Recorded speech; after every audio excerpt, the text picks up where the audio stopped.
today is October 16, Saturday, and last day na namin ng holiday dito sa Kent, or sa Kent nga sa England. Sa inyong van, nagpa-pack up namin. And then, ayun sa uncle namin, i-pick up na yung caravan.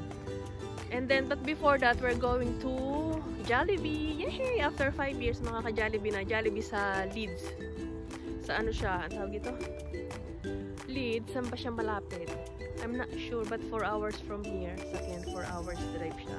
And then another 4 hours going to Scotland. So, it will be a long way again. But we're so excited para sa Jollibee. Kaya! Say hi to Dad! Yeah, it's cold this morning, but not as cold as Scotland, as I always say.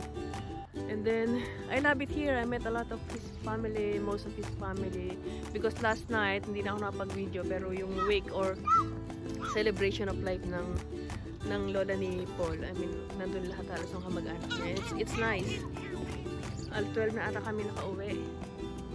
So, today, we're going home now. So, see you guys later sa Jollibee. Bye! Kaya?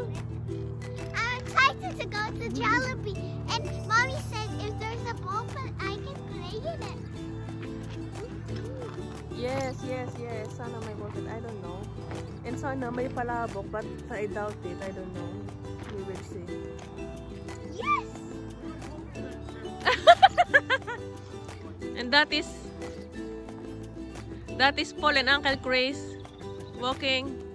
He's the owner of the caravan. So baby, are you ready to drive 8 hours again? Okay, but Jollibee first. No, we'll leave. Oh baby, no! I need the postcode. What? Ah, yes, I will search for the postcode. Jollibee.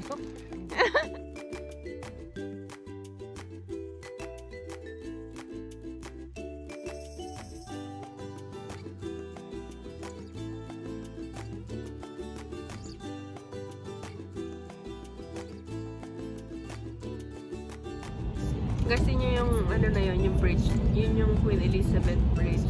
Yung papunta kami dun sa Kent, diyan kami dumaan. Pero pabalik, dadaan kami sa tunnel. You call it Dart Tunnel, right baby? Dart Church Tunnel. So yan, papasok na kami sa Dartford Tunnel. Yan, apparently sabi ni Sawa ko, ano raw siya, sa ilalim ng river. So, ang itaas niya ni si river. So, pabalik dito sa tunnel, papunta dun sa Kent, dun sa Queen Elizabeth Bridge. So, how many minutes under this tunnel? Couple minutes only. Yes, din niya yung sat na blue kasi yun yung tubig. Tapos yung gray, yung kalsada. Kasi nasa ilalim na kami ng river. Guys, look at that. It's Amazon. Big Amazon. H&M, and that is Amazon. The big one. Yeah, that's Amazon. Laki, no? Oh my God. Diyan lahat napupunta. Yung mga order nyo, add to cart. Guys, malapit na tayo sa Jollibee. Ano na lang? 5 minutes. Oh, really? I'm starving. Dito sa Leeds tayo. England pa rin, pero sa Leeds. Keep left onto A61, right on East Street.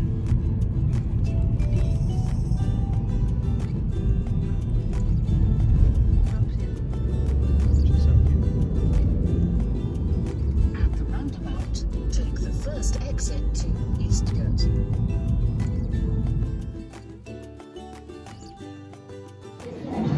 Jollibee is here, yehey. Nasa Jollibee na tayo.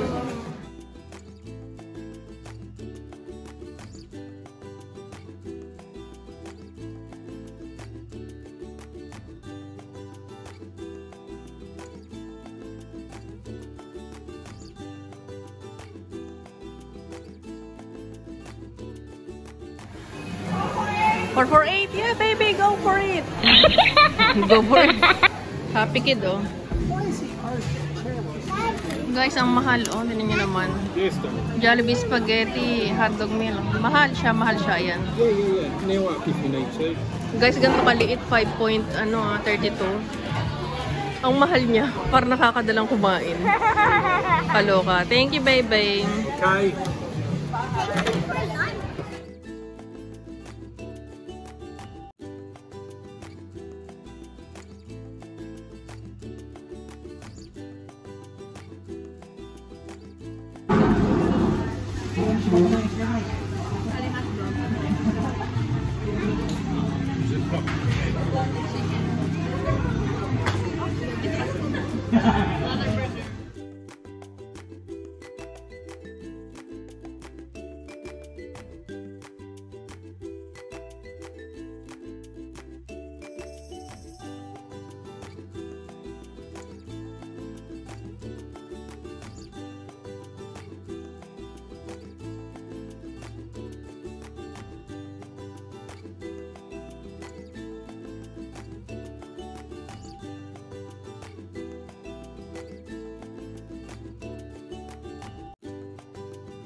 Hi guys! Pauwi na ulit kami. Biyahe na ulit. Another 3 hours pa. So, sa Jollibee, okay naman yung spaghetti. Nagustuhan ko kasi siya yung pinakakalasa nung sa Pinas. Yung burger, yung Jolly hotdog, yung chicken, not really. Tapos ang mahal pa niya. Yung isang maliit na serving ng Jollibee, ng spaghetti is 5.32p. My God, how much is that? Kayo na mag-compute. 60 ang isang pound ngayon. Grabe! Ang mahal niya, hindi siya reasonable, pero na-enjoy naman. Si Paul nagustuhan niya. You enjoy it, right, baby? Baby, you enjoy the Jollibee? It was alright. Yeah, it's alright. I mean, it's okay for him because he can compare. I mean, because he didn't try the Jollibee in the Philippines. It was nothing special, but nice. Yeah. Nothing special but nice. Ikaw kaya, you enjoy? Yes, spaghetti. Spaghetti, she enjoyed. So, all in all, okay lang, but I think I will not eat again, maybe. I don't know. Because hindi ko siya hinanap-hanap after noon. Kasi nakakain ulit ako sa Jollibee after 5 years. The more they do, the more they'll add. Yeah, and then they don't have my favorite, the burger steak and the palabok. Wala yung... Yeah, they don't have it. So ngayon, biyahe na ulit kami pa uwi. 3 hours pa. Drive pa Scotland. 3.5 pala. So gabi na. Anong oras na ba? 6 o'clock ng gabi. So 3 hours pa. So thank you guys for watching. Sana nagustuhan nyo to. Bye!